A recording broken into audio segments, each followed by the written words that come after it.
ഇൻസ്റ്റഗ്രാമിൽ വന്ന് get ready with me എന്ന രാജ്യത്തോട് ആഹ്വാനം ചെയ്യുന്ന ഒരു പ്രധാനമന്ത്രി യുവജനങ്ങളോട് സംവദിച്ച് അവരുടെ ഭാഷയിൽ സംസാരിച്ച് ഞാൻ നിങ്ങളുടെ പ്രതിഷേധങ്ങളെയും ചിന്തകളെയും ഉൾക്കൊള്ളുന്നു, നിങ്ങളെ എനിക്ക് പൂർണ്ണ വിശ്വാസമാണെന്ന് തുറന്നു പറയുന്ന RSS തലവൻ മോഹൻ ഭാഗവത്. അതെ, ലോകത്തിലെ ഏറ്റവും വലിയ ജനാധിപത്യ രാജ്യമായ ഭാരതത്തിൽ ഒരു പുതിയ വിപ്ലവം പിറവിയെടുത്തിരിക്കുകയാണ്. ഇന്നത്തെ ജെൻസി ജനറേഷനെയും നാളത്തെ ജെൻ ആൽഫ തലമുറയെയും ചേർത്ത് പിടിച്ച് രാജ്യത്തെ ഒരു പുതിയ വികസന കുതിപ്പിലേക്ക് നയിക്കാൻ രാജ്യത്തിന്റെ നായകന്മാർ നേരിട്ട് തന്നെ കളത്തിലിറങ്ങിയിരിക്കുന്നു. എന്താണ് യഥാർത്ഥത്തിൽ സംഭവിക്കുന്നത്? പ്രതിപക്ഷവും കേന്ദ്രവിരുദ്ധ ശക്തികളും വ്യാജ പ്രചാരണങ്ങളിലൂടെയും സമരങ്ങളിലൂടെയും തെറ്റിദ്ധരിപ്പിക്കാൻ ശ്രമിച്ച ഭാരതത്തിന്റെ യുവത്വത്തെ എങ്ങനെയാണ് നരേന്ദ്രമോദിയും RSSും തങ്ങളിലേക്ക് ആകർഷിക്കുന്നത്? എന്തുകൊണ്ടാണ് രാജ്യത്തിന്റെ ഭാവി ഈ ജെൻസിയുടെ കയ്യിൽ ഭദ്രമാണെന്ന് പറയുന്നത്? ഈ ചോദ്യങ്ങൾക്കെല്ലാമുള്ള വ്യക്തവും ശക്തവുമായ ഉത്തരങ്ങളിലേക്ക് നമുക്ക് കടക്കാം. രാജ്യത്തെ യുവതലമുറ ഏറ്റവും കൂടുതൽ സമയമെടുത്ത് ഉപയോഗിക്കുന്ന പ്ലാറ്റ്ഫോമാണ് ഇൻസ്റ്റഗ്രാം. ഇത് കൃത്യമായി മനസ്സിലാക്കിയ ആളാണ് പ്രധാനമന്ത്രി നരേന്ദ്രമോദി.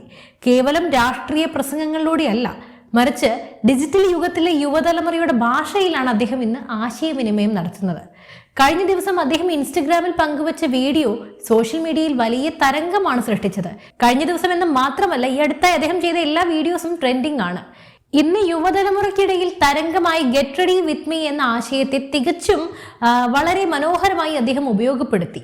ഓഗസ്റ്റ് 7 ആഘോഷിക്കുന്ന ദേശീയ കൈത്തറി ദിനം, national handloom day, friendship day ആഘോഷിക്കുന്ന അതേ ആവേശത്തോടെ ഏറ്റെടുക്കാനായി അദ്ദേഹം രാജ്യത്തെ യുവാക്കളോട് ആഹ്വാനം ചെയ്തു. ആഹ്വാനം അവിടെയും തീർന്നില്ല. ഇന്ത്യയിലെ സാധാരണക്കാരായ നെയ്ത്തുകാരുടെ ഉൽപ്പന്നങ്ങൾ വാങ്ങാനും അവ സോഷ്യൽ മീഡിയയിലൂടെ പ്രചരിപ്പിച്ച് ആ കുടുംബങ്ങൾക്ക് താങ്ങാവാനും അദ്ദേഹം അഭ്യർത്ഥിക്കുകയും ചെയ്തു. ഇതിലൊരു ചരിത്രപരമായ സന്ദേശം കൂടി ഉണ്ടായിരുന്നു. 1905 ഓഗസ്റ്റ് 7 ബ്രിട്ടീഷ് ഭരണത്തിനെതിരെ ഭാരതത്തിന്റെ സ്വതന്ത്ര സമര ചരിത്രത്തിൽ നിർണായകമായ സ്വദേശി പ്രസ്ഥാനം ആരംഭിച്ചത്. ഈ മണ്ണ് സ്വയം പര്യാപ്തതയുടെ പ്രതീകമായി മാറിയതിന്റെ ഓർമ്മപ്പെടുത്തലാണത്. അന്ന് ബ്രിട്ടീഷുകാർക്കെതിരെ പോരാടാൻ സ്വദേശി ഉൽപ്പന്നങ്ങൾ ഉപയോഗിച്ചതുപോലെ ഇന്ന് Atmanirbhar Bharat, self reliant India സാക്ഷാത്കരിക്കാൻ നെയ്ത്തുകാരെയും പ്രാദേശിക തൊഴിലാളികളെയും പിന്തുണയ്ക്കാനാണ് മോദി ആഹ്വാനം ചെയ്തത്. യുവജനങ്ങളുടെ ഹൃദയം തൊട്ടറിയുന്ന ഒരു യഥാർത്ഥ ജനനായകനും മാത്രമേ ഡിജിറ്റൽ ട്രെൻഡുകളെ ഇത്തരത്തിലൊക്കെ രാജ്യസ്നേഹവുമായും തദ്ദേശീയ വികസനവുമായും എല്ലാം ബന്ധിപ്പിക്കാൻ സാധിക്കൂ എന്നത് ഒരു യാഥാർത്ഥ്യമാണ്. യുവാക്കൾ വെറുതെ ലൈക്കുകളും ഷെയറുകളും നൽകുക മാത്രമല്ല ചെയ്യുന്നത്, അവർ രാജ്യത്തിന്റെ വികസന മാതൃകയ്ക്ക് കൃത്യമായ പിന്തുണ വോട്ടുകളിലൂടെ നൽകുന്നുമുണ്ട്. പശ്ചിമ ബംഗാളിലെ മാൽഡയിൽ നടന്ന കൂറ്റൻ തെരഞ്ഞെടുപ്പ് റാലിയിൽ പ്രധാനമന്ത്രി സംസാരിച്ച വാക്കുകൾ ഇതിന് തെളിവാണ്. രാജ്യത്തെ നവതലമുറ ഇന്ന് BJPയുടെ വികസന രാഷ്ട്രീയത്തിൽ പൂർണ്ണമായും വിശ്വാസം അർപ്പിച്ചിരിക്കുകയാണ്. അതിന് തെളിവായി അദ്ദേഹം ചൂണ്ടിക്കാണിക്കുന്നത് ഇന്ത്യയുടെ സാമ്പത്തിക തലസ്ഥാനമായ മുംബൈയിലെയും കേരളത്തിലെ തിരുവനന്തപുരത്തെയും തിരഞ്ഞെടുപ്പ് മുന്നേറ്റങ്ങളാണ്. മുംബൈ മുനിസിപ്പൽ കോർപ്പറേഷനിൽ അഥവാ BMCയിൽ ചരിത്രത്തിൽ ആദ്യമായി BJP നേടിയ ഉജ്ജ്വല വിജയം വെറുതെ ഒരു പ്രാദേശിക തെരഞ്ഞെടുപ്പ് ഫലമായി കാണരുത്. അത് രാജ്യത്തെ യുവാക്കൾ രാഷ്ട്രീയ സ്ഥിരതയ്ക്കും സുതാര്യമായ വികസനത്തിനും വോട്ട് ചെയ്യുന്നു എന്നതിന്റെ തെളിവാണ്. ഈ വികസനകാംക്ഷ ബംഗാളിലെയും കേരളത്തിലെയും യുവാക്കളിൽ അലയടിക്കുന്നുണ്ടെന്നും മോദി വ്യക്തമായി പറഞ്ഞു. തൃണമൂൽ കോൺഗ്രസ് ഭരിച്ചിരുന്ന ബംഗാളിൽ അഴിമതിയും ഗുണ്ടായിസവും നിഴൽ നിന്ന കാലത്ത് കേന്ദ്ര സർക്കാരിന്റെ ആയുഷ്മാൻ ഭാരത് പോലെയുള്ള ജനക്ഷേമ പദ്ധതികൾ പാവപ്പെട്ടവർക്ക് നൽകാതെ മമതാ ബാനർജി തടഞ്ഞു വെച്ചതാണ് നമ്മൾ കണ്ടത്. ഇതിനെതിരെയെല്ലാം യുവാക്കൾ രംഗത്ത് വന്നു. മാൽഡ റാലിക്ക് മുന്നോടിയായി ഹൗറയിൽ നിന്ന് ഗുവാഹത്തിയിലേക്കുള്ള ഇന്ത്യയിലെ ആദ്യത്തെ Vande Bharat sleeper train Modi flag off ചെയ്ത സമയത്തും 3000 കോടിയധികം രൂപയുടെ വികസന പദ്ധതികൾ നാടിന് സമർപ്പിച്ചുകൊണ്ട് അദ്ദേഹം പറഞ്ഞതും പൽത്താനോ ദോർക്കർ ചായ് BJP സർക്കാർ, മാറ്റം അനിവാര്യമാണ്, BJP സർക്കാർ വരണം എന്നാണ്. അങ്ങനെ വന്നു. 2047 വികസിത ഭാരതം എന്ന ലക്ഷ്യം, കിഴക്കൻ ഇന്ത്യയുടെ വികസനം അനിവാര്യമാണെന്ന് മോദി അടിവരയിട്ട് പറയുമ്പോൾ ബംഗാളിലെ യുവാക്കളും ആ ആശയത്തെ അന്ന് നെഞ്ചേറ്റി. ആ മാറ്റം ബംഗാളിലും കണ്ടു. ഇനി നമുക്ക് RSS തലവൻ മോഹൻ ഭാഗവതിന്റെ ഏറ്റവും പുതിയ പ്രതികരണത്തിലേക്ക് വരാം. ഈ അടുത്ത കാലത്ത് ഏറ്റവും കൂടുതൽ ചർച്ച ചെയ്യപ്പെട്ടൊരു നിലപാടായിരുന്നു അദ്ദേഹത്തിൻ്റെത്. ജെൻസി തലമുറ തെരുവിൽ പ്രതിഷേധിക്കുമ്പോൾ അവരെ ദേശവിരുദ്ധർ എന്ന് മുദ്രകുത്താൻ ശ്രമിച്ച പ്രതിപക്ഷത്തിനും മറ്റ് കേന്ദ്രവിരുദ്ധ വിഭാഗങ്ങൾക്കും കനത്ത പ്രഹരമാണ് മോഹൻ ഭാഗവത് നൽകിയത്.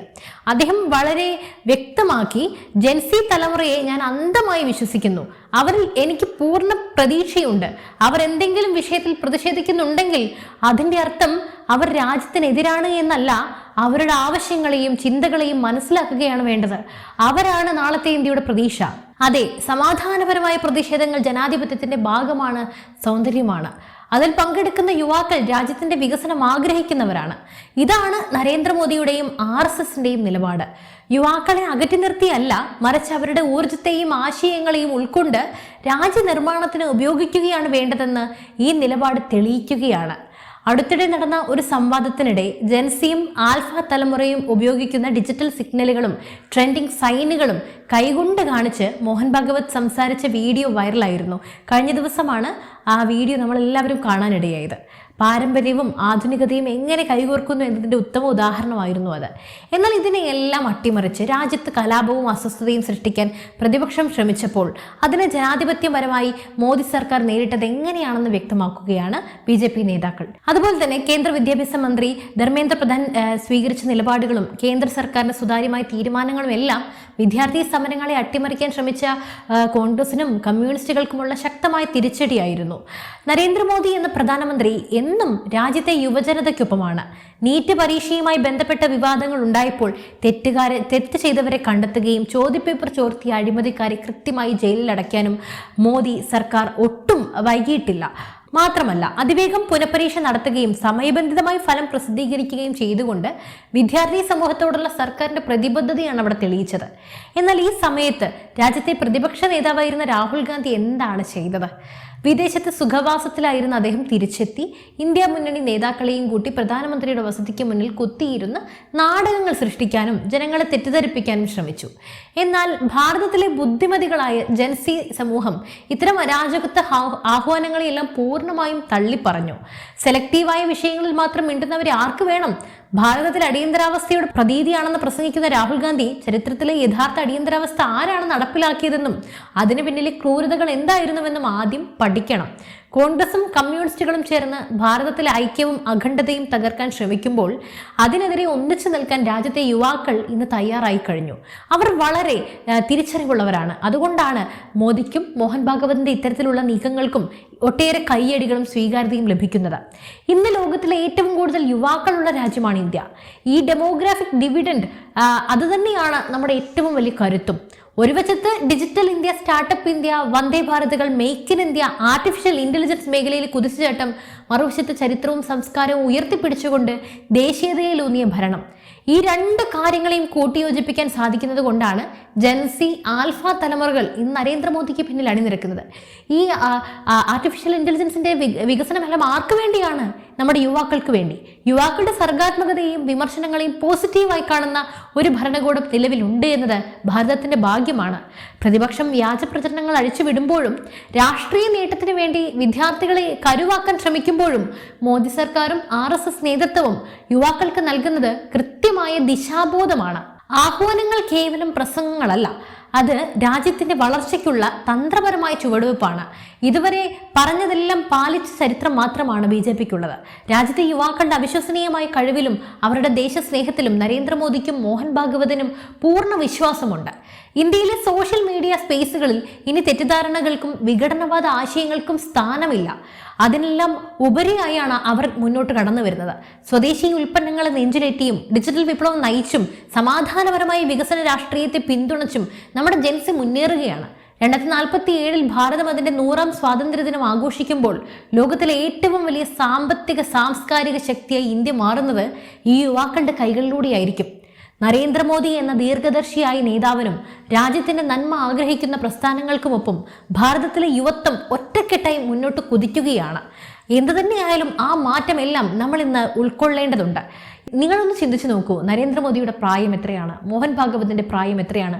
അവരവരുടെ 70കളിൽ നിറഞ്ഞു നിൽക്കുമ്പോഴും നമ്മുടെ ജൻസിയുടെ മനസ്സ് മനസ്സിലാക്കാനും അവർക്കൊപ്പം സഞ്ചരിക്കാനും ഇത്രത്തോളം എഫേർട്ട് എടുക്കുന്നത് മറ്റേത് രാജ്യത്താണ് ഇത്തരത്തിലുള്ള നേതാക്കളുള്ളത്? അതൊന്ന് ചിന്തിച്ചാൽ മാത്രം മനസ്സിലാകും. അവർക്കെല്ലാം വേണ്ടത് നമ്മുടെ വികസനമാണ്, നമ്മുടെ നല്ല മാറ്റമാണ്, നമ്മുടെ എല്ലാം ഉയർച്ചയാണ്. അത് തിരിച്ചറിയുന്ന ജൻസിക്ക് തീർച്ചയായും ഒരു സല്യൂട്ട് തന്നെ നമ്മൾ കൊടുക്കണം.